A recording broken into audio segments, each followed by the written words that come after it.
Coming up next on the Jeff Crilley Show, you're going to meet Ahna Moore. She is a business consultant, life coach, keynote speaker, and she's going to talk about how what you've done in the past does not define you. That's next.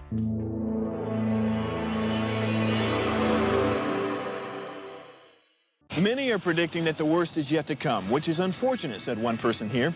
Until now, they've enjoyed the reputation of being the nation's icebox. Watched a burglar in his home this morning by webcam. As a journalist of over 25 years, stories are what make my world turn. Reporting live from the Dallas newsroom tonight, Jeff Crilley, Fox 4 News. But in 2008, I took the jump from my familiar life and started a PR firm from my home. We're talking about anyone with a camcorder like the one I'm using becomes a television network. We started slowly growing the company, and we now have over 100 clients, and we've branched into the world of live digital broadcasting. I now own 8 different TV studios and have a huge team, and the stories that I now get to share are sometimes the most important of my life.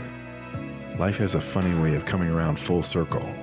This is the Jeff Crilley Show. What you've done in the past does not define you, and many of us need to forgive ourselves for things that we've done in the past. Ahna Moore is in the studio. She is a business consultant, life coach, and keynote speaker. Ahna, thanks for coming on the show. Thank you for having me. Absolutely. I appreciate it. Well, you grew up with some struggles. Yes. Will you share? Sure. So as a young child, a young girl, I grew up in South Central LA. Very, very tough time.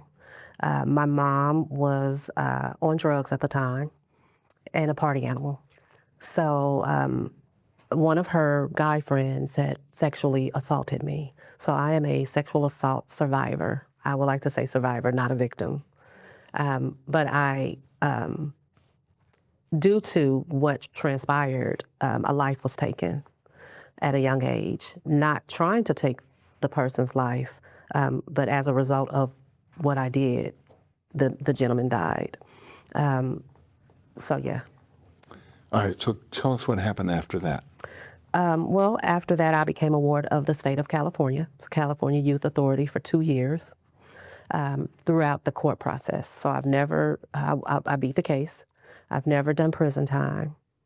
And so now what I do is I turn my pain into purpose. I go back, I go into prisons, and I speak in different sectors, not just prisons, real estate sectors, group homes, different events. And I would like to say that I'm a purpose pusher. I now have turned my pain into purpose. And I tell those coming behind me that, you know, you are not your mistake. People can change. And I tell them about how I had to forgive myself, because at one point, I carried that weight, you know, the guilt and the shame and, you know, feelings of defeat, feeling inadequate, that society, you know, would place the stigma on me. Yes. And that I would continually be boxed into what society would see me as instead of what God called me to be and who God created me to be. And so once I was able to forgive myself, God, you know, was able to do some work in me and transform my life. And yeah. Well, I have to imagine the relationship between you and your mom became strained. Very tumultuous. I didn't see my mother until I think 2017 she passed away. I hadn't seen her in over 25 years since I was a little girl. Wow. My father's mother, after all of that took place, took me in and raised me in Ohio. Were you able to forgive your mom? I did forgive my mom. I believe I forgave my mother before she even knew that I forgave her. It was for me, not necessarily for her.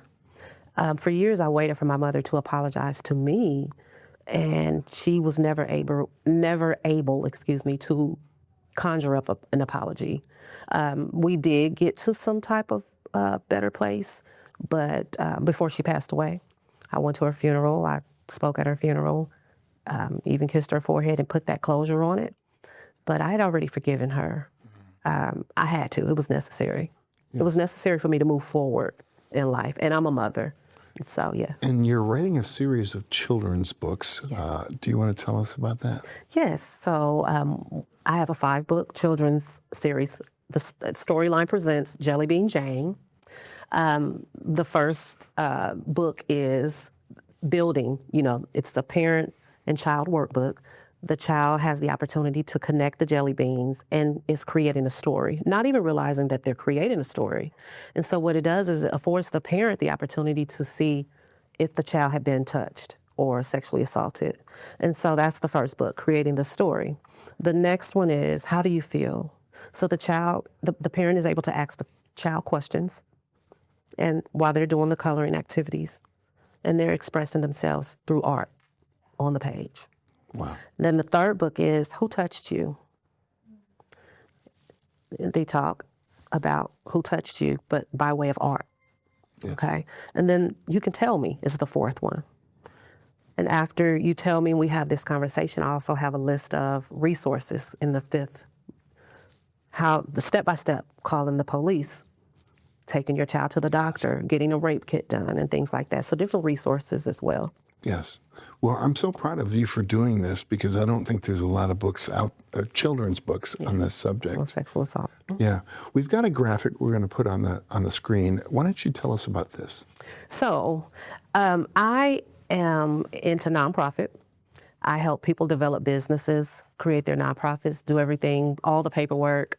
We teach financial literacy, help them build their business from the ground up. If they already have a business, I can help them promote their business. Anything pertaining to nonprofit business development, I'm a visionary. So you give me your vision and I'll bring it to life. You also have a powerful prison ministry. Tell us more about that. Yes, I am a part of a prison ministry. I am not the founder, but I work alongside the founder. It's called FBI Ministries, FBI, Faith Beyond Incarceration. And we go out to different prisons and we speak. I will be a part of a women's conference in August called The Soul of a Woman. I'll be one of the speakers. Well, you were telling me that you just came off a big event, Mother's Day. Yes.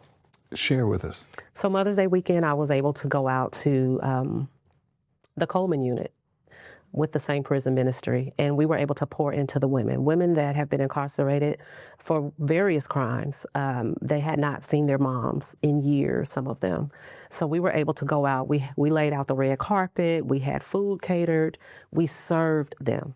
They had crowns and pictures, and I mean, it was a beautiful event. And we also provided hope, because a lot of the times, when you become incarcerated, people, they give up on you. Yes. There's so many talented people that are incarcerated. One of my co-authors was incarcerated when he helped me write my book. Wow. Yes. And you were telling me before the show that sometimes the family gives up on you if you're incarcerated. They give up. They don't, they don't have anyone to write to. They don't have anybody that they can call home to. A lot of the times, they're just, they build their community in prison, and so they get with other women that are like-minded, and they form a community because family, some of them have children, they don't get to see their children. Yes. Some of them are shipped out to a different state. And so what we do is we go in and we tell them about Jesus. We tell them that you are not your mistake. We tell them that if God did it for me, he will do it for you. We tell them that, that you are more than a conqueror, and that there is hope on the other side of these walls of confinement, and that you are not the stigma and the labels that people put on you in society. Yes. You are who God created you and called you to be. And there is hope and there's healing right where you are. And he will come in that prison and meet you right where you are. Mm. What do you think it is about your story that connects with your audiences, especially with your prison ministry? Well, my story is real, and people can relate to real. I don't put up a facade. I don't act like it didn't happen and that it didn't bother me. It took me years of therapy from young adult up until adulthood. And what people can relate to is the raw, real story. This is what happened. It's not my fault. What we go through is not our fault, but our healing is our responsibility. And so that's what I tell people. That's beautiful. Where do you see all this going? Oh my goodness, the sky is the limit. I am a visionary, so I see me speaking to the masses. It doesn't just stop here with the prison ministry. God is opening up other doors for me hosting other events, writing books and speaking to people. Even at my job, I work for a nonprofit, and a lot of the women are just as impacted. And so just being able to talk to them every day, to be a part of something that is changing people's lives and provoking them to want to come to God and to change their lives forever. Yes. All right, we have about 2 minutes left, so look into the camera on the left and give us some final thoughts. Well, what I would like to say for anyone that's listening is that you are not your mistake, and that you can change, and that there is hope. We all are a people. We're all fallible as people. There's no perfect person walking the earth. And that if you make a mistake, dust yourself off, forgive yourself, because God has forgiven you. So beautiful, so powerful. Thank you so much for sharing your story with us. We're going to end with her Facebook page so you can get in touch with her for all your speaking needs, and we can't wait to see the books when they come out. Thank you. That's it Thank for you now. for having me. You bet. That's it for now. We'll see you next time. Yes.